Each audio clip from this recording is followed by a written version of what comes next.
Here's another bonus broadcast, runs about 5 minutes. This will release in about 2 months on my second podcast, but you get to check it out in advance. Listen, like, subscribe, True Stories with Seth Andrews. This one is called The Banjo Player. I'm Seth Andrews, and what you're about to hear is a true story.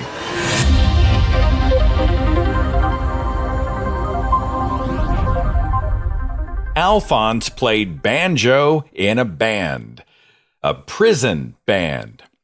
On the paperwork, he was known as Prisoner 85. In life, he had been a troubled kid and young man, a cocaine addict and a cheater and an abuser and ultimately a killer. He was only 33 when he finally landed behind bars, but in contrast to his lawless life in the free world, Alphonse was a model prisoner.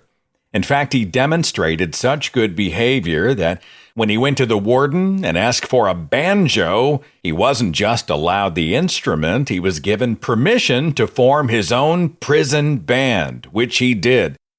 Now, did this music endear Alphonse to the rest of the inmates? It did not. He was mocked and threatened and shunned by almost everyone. They hated him, and this wounded him greatly. You know, inside prison cells, any time is hard time, long time, so many hours to fill. Felons locked in cages, looking for ways to set their minds and hearts free.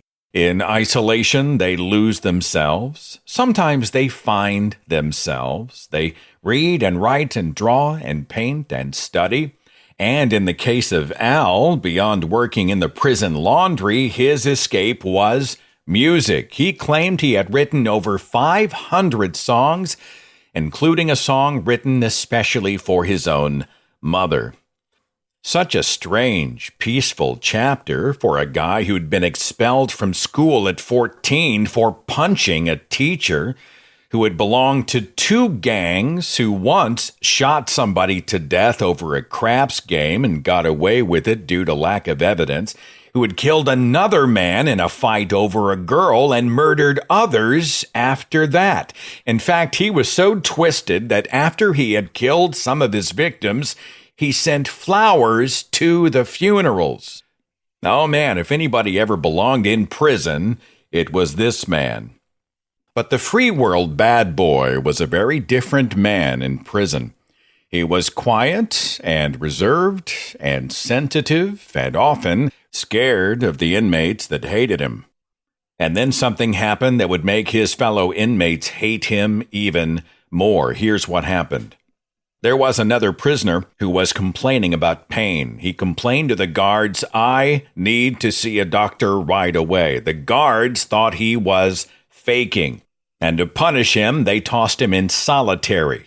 When they found him lying on the ground the next morning, he was unconscious. A few hours after that, this inmate was dead from bleeding ulcers. He had not been faking after all.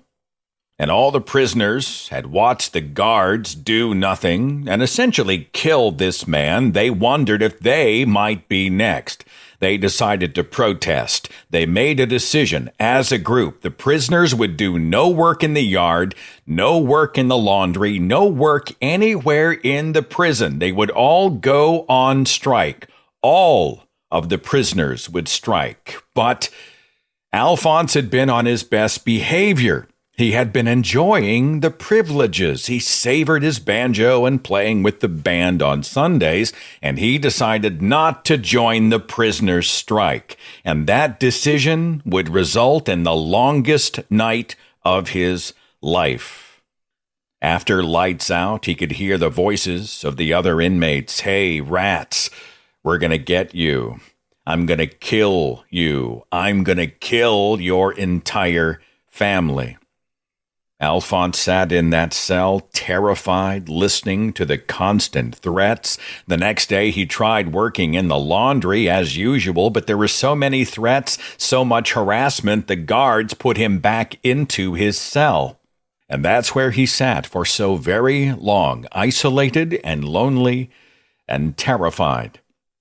In the months and years after that prison strike, Alphonse would survive multiple attempts on his life, including a literal backstabbing, which put him in the hospital for a week.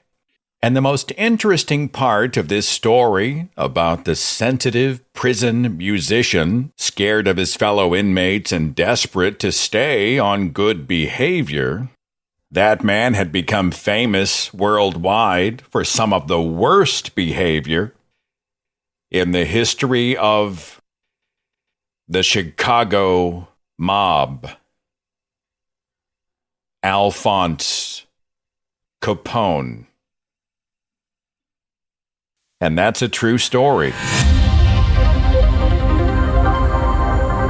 TrueStoriesPodcast.com